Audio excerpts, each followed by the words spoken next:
तिकडे कोकणात गणेशोत्सवासाठी आलेल्यांना आता परतीचे वेध लागलेत। कोकणात गणेशोत्सव मोठ्या उत्साहात साजरा केला जातो। यासाठी दरवर्षी मुंबईत राहणारे कोकणात हजेरी लावतात। परंतु आता गौरी गणपती विसर्जनानंतर चाकरमानी परतीच्या वाटेला लागलेत। रत्नागिरी रेल्वे स्थानकात चाकरमान्यांची गर्दी दिसून आली।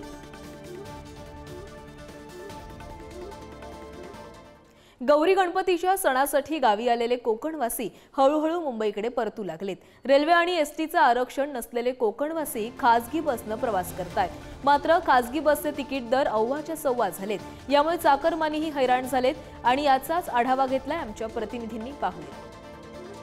परतीच्या प्रवासासाठी चाकरमानी आता निघालेले आहेत। 5 दिवसाचा गणपती आणि 7 दिवसाचा गणपती विषयानंतर आपण पाहत होतो की खासगी बस जे आहेत त्याला देखील गर्दी आहे मोठ्या संख्येने आणि खासगी बसने जे प्रवास करणारे चाकरमानी आहेत ते देखील इथे उपस्थित आहेत। आपण बघतोय की गाड्यांना देखील गर्दी आहे, रेल्वेला गर्दी आहे, बसला देखील गर्दी आहे। मोठी जी गर्दी आहे ते एकंदरीत या ठिकाणी दिसत आहे।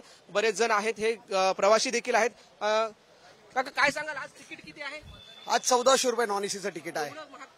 एवढं महाग होतच नाही ना, कारण येताना गाड्या पूर्ण एमटी येतात। मी जर 1400 रुपये घेतोय तर 700 रुपये यायचे आणि 700 रुपये जायचे। आणि आज महाराष्ट्रामध्ये गव्हर्नमेंट आम्हाला काय देत आहे, पूर्ण गाडी येताना एमटी येते, बरोबर की नाही? जाताना जरी आम्ही 1400 घेत असलो तरी गाडी येताना एमटी येते। म्हणजे माझ्यासाठी काय झालं, येताना 700 जाताना 700। आज महाराष्ट्र गव्हर्नमेंटचे टॅक्सेशन एवढे वाढलेले आहे, बाकी राज्यांमध्ये भरपूर सवलत मिळते, इथे काय मिळतं? आज गाडी पडते 50 लाखाला, 8 वर्ष पूर्ण वापरून सुद्धा 50 लाख वसूल होत नाही। पण आम्ही सेवा देण्याचा हे गाडी मालक आहे, त्यांनी आपली बाजू सांगितली। आपण प्रवाशांकडे जाणार आहोत। प्रवासी कुठे जाताय तुम्ही? काय मुंबई। किती रुपये तिकीट आहे साधारणतः? 1200 रुपये तिकीट। आपण पाहिलं की 1200 रुपये हे सावंतवाडी असेल, कणकवली असेल, वैभवडी असेल, इथून सिटिंग तिकीट हे 1200 रुपये आणि त्याच्यानंतर जर स्लीपर असेल तर तेही त्याच्यापेक्षा दुप्पट आहे। म्हणजे 1000 2000 ते 2500च्या दरम्यान आहे। गोव्यावरून जर मुंबईला असेल तर 3000 पर्यंत स्लीपर तिकीट आहे। आणि कुठेतरी हे दर खासगी बस चालकांचे आता वाढलेले दिसत आहे। कॅमेरामॅन अमेय सुर्वेसह उमेश बुचडे, पुढारी न्यूज, सिंधुदुर्ग। दरम्यान परतीच्या प्रवासासाठी सिंधुदुर्गमधील रेल्वे स्थानकात रेल्वे प्रवाशांनी मोठी गर्दी केली होती। 1.5 दिवस, 5 दिवस आणि 7 दिवस गणपती विसर्जन केल्यानंतर चाकरमानी प्रवासी हे परतीच्या प्रवासाला निघालेत। याचा आढावा घेतलाय आमचे प्रतिनिधी उमेश बुचडे यांनी।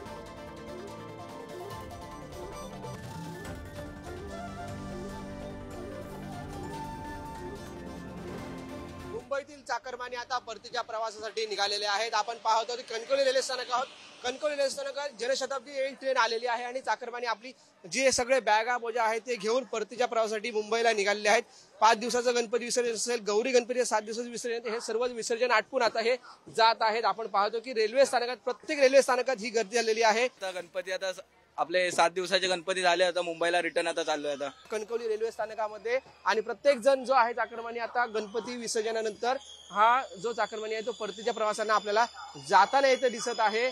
जी दृश्य आपण पाहतो की प्रत्येक जण, लाखो संख्येने भाविक गणेश भक्त हे सिंधुदुर्गात दाखल झाले होते गणरायाच्या आगमनासाठी। आणि त्यानंतर आता गणरायाच्या 5 दिवसाचं असेल, 7 दिवसाचं हे विसर्जन झालं आणि त्यानंतर हे चाकरमानी आता परतीच्या प्रवासाला निघाले आहेत। पण भयंकर गर्दी ही प्रत्येक रेल्वे स्थानक असेल, बस स्थानक असेल आणि खासगी बसमध्ये आपल्याला दिसून येत आहे। कॅमेरामॅन अमेय सुर्वेसह उमेश बुचडे, पुढारी न्यूज, सिंधुदुर्ग।